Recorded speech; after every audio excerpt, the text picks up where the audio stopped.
Hello everyone, Radhe Radhe, जय Shri Krishna. Welcome to my new vlog. Vlogger दीदी के न्यू व्लॉग में आपका स्वागत है। और ये ना डेली व्लॉग के साथ साथ एक तरीके से रेसिपी व्लॉग भी होने जा रहा है। तो यहाँ पे मैं बना रही हूँ राजस्थान की स्पेशल दाल बाटी। तो उसके लिए यहाँ पे मैंने पहले लिए मिक्स दाल और उसके साथ साथ मैंने लिए थोड़ी सी उड़द की दाल, क्योंकि जो मिक्स दाल मार्केट की आती है उसमें उड़द की दाल थोड़ी सी कम रहती है, तो मैं ना ज़्यादा प्रेफर करती हूँ, इसलिए मैंने उसमें उड़द की दाल भी मिक्स की है। और उसके बाद मैं इसको धोऊंगी बहुत अच्छे से। मार्केट की दाल में पाउडर और पॉलिश हो रहती है, तो उसको बहुत अच्छे से धोना बहुत ज़रूरी है। तो मैं इसको बहुत अच्छे से वॉश करूँगी 2 से 3 बार और उसके बाद इसको लगाऊंगी गैस पे।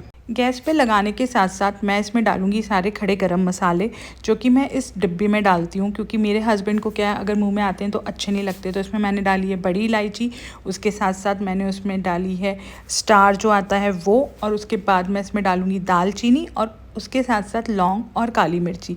ये सब डाल के मैं इस डिब्बी को पैक करके उस दाल में डालूंगी। और उसके साथ साथ मैं थोड़े मसाले भी स्टार्टिंग में डालूंगी, जैसे कि नमक और हल्दी। नमक और हल्दी डालने के बाद, लाल मिर्ची डालने के बाद मैं करूँगी कुकर को बंद।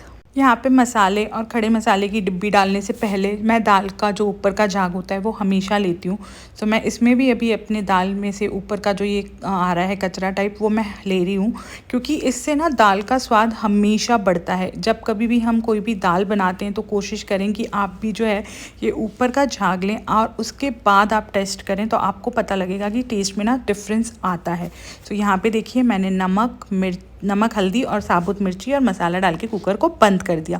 कुकर को बंद करने के बाद मेरे पास लहसुन छिली हुई नहीं थी। मोस्टली मेरे पास क्या रहता है, लहसुन छिली हुई रहती है, बट इस बार मेरे पास लहसुन छिली हुई नहीं थी। तो मैंने कहा चलो थोड़ी लहसुन छिल लेते हैं, क्योंकि दाल में तो लहसुन जाएगी ही जाएगी। उसके साथ साथ मैं आज बनाऊँगी हरे धनिए की चटनी, तो वो भी, उसके लिए भी मुझे लहसुन चाहिए।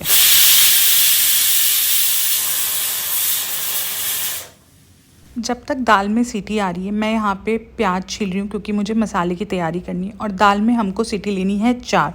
तो जैसे ही 4 सीटी आ जाए आप कुकर को बंद कर दीजिएगा। और यहाँ पे अब जो है मैं अपने प्याज की कटिंग करना स्टार्ट कर रही हूँ, क्योंकि मैंने जैसे आपको बताया कि मुझे जो है दाल की प्रिपरेशन करनी है। तो यहाँ पर मैंने लिया है एक बड़े साइज़ का प्याज और 2 हरी मिर्ची, और मैं लहसुन अदरक कितना लूँगी वो मैं आपको आगे इस वीडियो में दिखाऊँगी।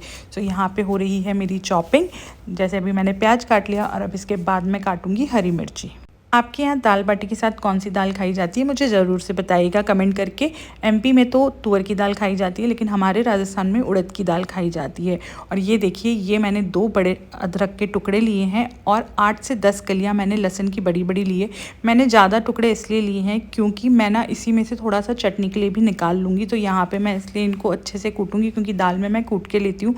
तो मैंने चटनी के लिए भी कूट के ही ले लिया। कूट के मैं निकाल के फिर चटनी के लिए है जो मैं अलग कर दूँगी। अभी सबसे पहले मैं दाल की तैयारी कर रही हूँ। सो मैंने यहाँ पे दाल की सारी प्रिपरेशन कर दी। और जैसे मैंने आपको बताया था कि मैं चटनी के लिए थोड़ा सा लहसुन अदरक का पेस्ट अलग से निकाल दूँगी, तो यहाँ पे मैंने लहसुन अदरक का पेस्ट अलग से निकाल दिया है। और फिर मैं दाल का तड़का लगाने के लिए मैंने यहाँ पे ली है कढ़ाई, और कढ़ाई में मैं डालूँगी 2 बड़े चम्मच ऑयल। और उसके बाद जैसे ही मेरा तेल गर्म हो जाएगा, तेल गर्म होने के बाद मैं उसमें डालूँगी अपने सारे सामान। लेकिन उससे पहले मैं अपना मसाला तैयार कर रही हूँ जो मैं दाल में डालूँगी। उसके लिए मैंने एक कटोरी में लिया है नमक आप देख लें, क्योंकि आपने दाल में भी डाला है तो वैसे डालें। उसके बाद हल्दी, लाल मिर्ची और धनिया। और जैसे ही तेल गरम होगा उसमें हम डालेंगे प्याज, और प्याज थोड़ा सा पकेगा उसके बाद मैं हरी मिर्ची डालती हूँ, क्योंकि मैं हरी मिर्ची पहले नहीं डालती हूँ। तो यहाँ पे जैसे ही थोड़ा सा प्याज पक जाएगा और उसके बाद हम डालेंगे हमारी हरी मिर्ची। और जैसे ही हरी मिर्ची और प्याज अच्छे से पकेंगे उसके बाद हम इसमें डालेंगे लहसुन। अभी हम लहसुन अदरक का पेस्ट नहीं डालेंगे। अभी जैसे आपने देखा होगा मैंने अपने मसाले में पानी डाला है। वो इसलिए डालते हैं क्योंकि जब आप मसाला जो प्याज और लहसुन अदरक के उसमें डालते हैं तेल में, तो वो जलता नहीं है। तो मैं तो इसी तरीके से अपना जो मसाला है वो तैयार करती हूँ। आप कैसे करते हैं मुझे बताइएगा ज़रूर कमेंट करके। अब मैंने इसमें लहसुन अदरक डाल दिया, और लहसुन अदरक जब अच्छे से पक जाए, उसके कच्चेपन की जो भीनी भीनी खुशबू होती है वो चली जाए, उसके बाद आप ये मसाला डालें और इस मसाले को अच्छे से पकने दें। जब मसाला बहुत अच्छे से पक जाएगा उसके बाद ही आप इसमें दाल डालिएगा। तो यहाँ पे मैं कुकर को खोल के चेक कर रही हूँ कि दाल पकी है कि नहीं पकी है। तो यहाँ पे हमारी दाल रेडी है और यहाँ पे हमारा अब जो मसाला है वो भी बिल्कुल रेडी है। तो मसाला जैसे ही रेडी हो जाएगा हम उसमें डालेंगे हमारी दाल। और दाल में जैसे अगर पानी कम होगा तो अभी मैं पानी को बॉईल करके नहीं डाल रही हूँ क्योंकि मेरा जो कुकर है वो गर्म है।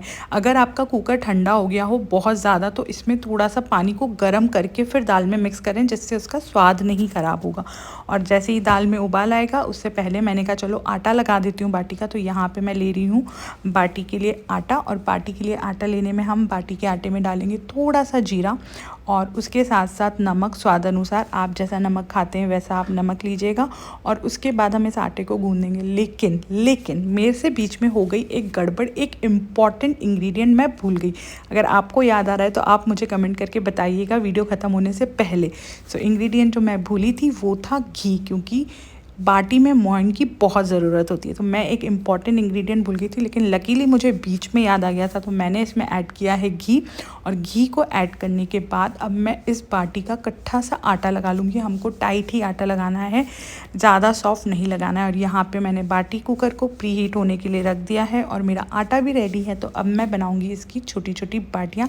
देखिए मैं जब यहाँ पे आई थी शादी करके तो यहाँ पे छोटी बाटी बनती थी, तो मैंने भी वही सीख लिया। बाकी मेरे मायके में थोड़ी बड़ी बनती है, बट अब यहाँ आकर के मैंने छोटी बाटी बनाना सीखा है। तो यहाँ पे देखिए मैंने ऐसे छोटी छोटी बाटी बना ली है। और बाटी बनाने के बाद अब जैसे ही प्री हीट हो जाता है कुकर, उसके बाद हमको एक एक करके बाटी को सेट करना है और उसको पलट पलट के हमको अच्छे से सेकना है। सो यहाँ पे देखिए मैंने बाटी को रख दिया है। बाटी को रखे हुए 5 से 7 मिनट हो गए हैं और अब ये थोड़ी थोड़ी पकने लगी है। तो देखिए जैसे ही पकेगी मैं इसको पलट पलट के अच्छे से सेक लूँगी। तो आप भी इसको अच्छे से पलट पलट के धीमी आंच पे सेकिएगा, तेज़ मत सेकिएगा। यहाँ पे मेरी दाल रेडी है। मैं इस दाल में धनिया डालूँगी, धनिया से इसको गार्निश करूँगी। जब तक मेरी सारी बाटी पक रही थी तो मैंने सोचा मैं चटनी बना लेती हूँ। तो चटनी के लिए मैंने यहाँ पे सबसे पहले ली है कैरी के बाद मैंने इसमें डाला है लहसुन अदरक का पेस्ट और उसके बाद मैंने इसमें डाला है धनिया, क्योंकि अभी कैरी का सीज़न है तो कैरी पुदीने की ही चटनी मैं बना रही हूँ। अब मैंने धनिया के बाद इसमें डाला है पुदीना और पुदीने के बाद इसमें मैं डालूँगी नमक। आप अपने टेस्ट के अनुसार डालें और मैं इसमें काला नमक भी डालूँगी। देखिए मैंने काला नमक भी डाला है, इसलिए मैंने थोड़ा सा नमक कम डाला है। और यहाँ पर मैं अपने टेस्ट के अकॉर्डिंग इसमें मिर्ची डाल रही हूँ। तो मैंने तो 3 मिर्ची डाली है। आपको जितना तीखा खाना हो आप उसके अकॉर्डिंग अपनी चटनी में मिर्ची डाल दीजिएगा। उसके बाद लास्ट में मैंने इसमें डाला है जीरा डाल के मैं इस चटनी को बहुत अच्छे से पीस लूँगी। तो देखिए मेरी चटनी भी एकदम से रेडी है और अब हमारी जो बाटी है वो भी ऑलमोस्ट पक गई है। तो यहाँ पे हम बाटी में लगाएंगे घी। तो देखिएगा मेरी बाटी किस तरीके से एकदम बढ़िया से रेडी हुई है। तो अभी जो बाटी है उनको घी लगा के हम जो है वो रखेंगे। तो ये देखिए मेरी बाटी कितनी बढ़िया से की है। और बाटी को ऐसे कपड़े से पकड़ के करिएगा, गर्म होगी तो हाथ जलने का डर रहता है।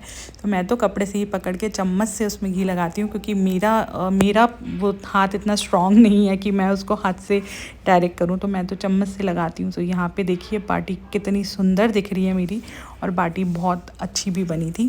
तो यहाँ पे मेरी दाल बाटी जो है वो तैयार हो चुकी है। देखिए बाटी कितनी बढ़िया दिख रही है। और अब मैं करूँगी इसकी प्लेटिंग। तो यहाँ पे मेरी प्लेट तैयार है, मेरी दाल भी तैयार है, बाटी भी तैयार है, चटनी भी तैयार है। और उसके साथ साथ मैंने एक चीज़ और बनाई है जिसके बिना भी मेरे को लगता है कि हमारी दाल बाटी अधूरी है। तो वो क्या है वो मैं आपको आगे बताती हूँ। तो ये देखिए मेरी दाल है, ये मेरी चटनी है और ये है मेरी प्यारी सी बाटी। और उसके साथ जैसे मैंने आपको बताया था छाछ, तो छाछ के बिना मेरे को लगता है दाल बाटी अधूरी है। तो ये है तैयार मेरी दाल बाटी की प्लेट। सो ये मैंने बनाई थी मेरी दाल बाटी, और आप ज़रूर से कमेंट करके मुझे बताइएगा कि आपको मेरी ये दाल बाटी की रेसिपी कैसी लगी। प्लीज़ प्लीज़ प्लीज़ कमेंट करके ज़रूर बताइएगा कि आपको मेरी ये दाल बाटी की रेसिपी कैसी लगी। और आप अगर मेरे चैनल पे न्यू हैं तो मेरे चैनल को सब्सक्राइब भी करिएगा। आगे आपको और भी बहुत सारी रेसिपीज़ मिलने वाली है। मैं बहुत रेसिपीज़ आगे शूट करके जो है अपलोड करूँगी। सो प्लीज़ मेरे चैनल को सब्सक्राइब करिएगा और कमेंट करके ज़रूर बताइएगा कि आपको दाल बाटी कैसी लगी, दाल बाटी की रेसिपी कैसी लगी। सो मिलते हैं अगले ब्लॉग में, जब तक के लिए बाय। और अगर मेरी वीडियो पसंद आई हो तो लाइक शेयर ज़रूर करें।